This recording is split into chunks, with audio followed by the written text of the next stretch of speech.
ఇంటి లోపలికి తేనె తెట్లు అనేటువంటివి ఇంటి లోపల పెట్టినా, ఇంటి ఆచ్ఛేదంలో ఫ్రంట్ పేషియోలో కానీ అట్లా ఏమన్నా పెట్టినా, లేకపోతే కొన్ని పావురాలు వచ్చినా, లేకపోతే కొన్ని పిచ్చుక గూళ్ళు పెట్టినా, దానివల్ల ఉండేటువంటి దోషం ఏంటి, దానికి ఏం చేస్తే ఆ ఇంట్లో ఏమన్నా దోషం ఉంటే పోతుంది అనేటువంటిది ముఖ్యంగా మనం తెలుసుకుందాం. పిచ్చుక గూళ్ళు పెట్టినప్పుడు ఆ పిచ్చుక గూళ్ళు ఇంట్లోంచి తీసేయచ్చా?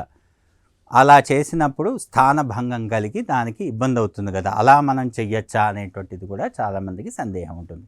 అయితే ఏంటంటే పంచభూత యజ్ఞాలలో ఈ యొక్క నోరు లేని జీవాలకి మనం షెల్టర్ ఇవ్వటం, ఏదైనా బయట తాగటానికి కొంత ఒక బౌల్లో నీరు పెట్టడం మనం చూస్తూనే ఉంటాం. చలివేంద్రాలు అని చెప్పి పెడుతూ ఉంటారు, బయట చలివేంద్రాలు పెట్టడం, ఇవన్నీ కూడా మంచి పనులే. దానివల్ల తెలియని శక్తి అనేటువంటిది, మనకి తెలియని పుణ్యము అనేటువంటిది మనకు వస్తుంది. కాబట్టి అలాంటి పనులు చేసినా ఇబ్బంది ఏం లేదు. కాబట్టి ఏంటంటే ఈ పిచ్చుక గూళ్ళు ఇంట్లో ఉన్నంత మాత్రం దానివల్ల నష్టమే లేదు.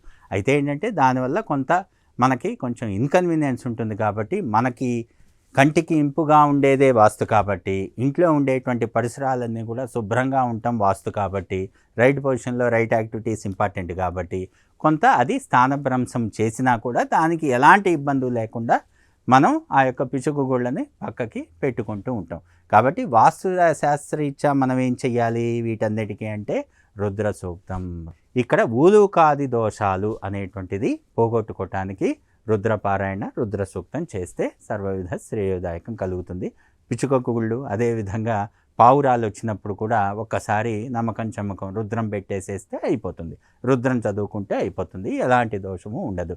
వాస్తు శాస్త్రరీత్యా నిత్యం కూడా మనం చేసేటువంటి అభిషేకమే మనకి బలాన్ని ఇస్తుంది. ఇంట్లో ఏమన్నా వాస్తు దోషాలున్నా కూడా మనం ఎప్పుడైతే శివలింగానికి అభిషేకం చేస్తామో, షోడశోపచార పూజలు మనం ఏం చేయక్కర్లేదు, వచ్చిన విధంగా మనం ఏ విధంగా చేసుకుంటే శివుడు సంతసిస్తాడు, వాస్తుశాస్త్రరీత్యా మనకి బలం వస్తుంది అనేటువంటి చూసుకొని నమస్తే అస్తు భగవన్ విశ్వేశ్వరాయ మహాదేవాయ త్రయంబకాయ త్రిపురాంతకాయ త్రికాగ్ని కాలాయ కాలాగ్నిరుద్రాయ నీలకంఠాయ మృత్యుంజయాయ సర్వేశ్వరాయ సదాశివాయ శ్రీమన్మహాదేవాయ నమః.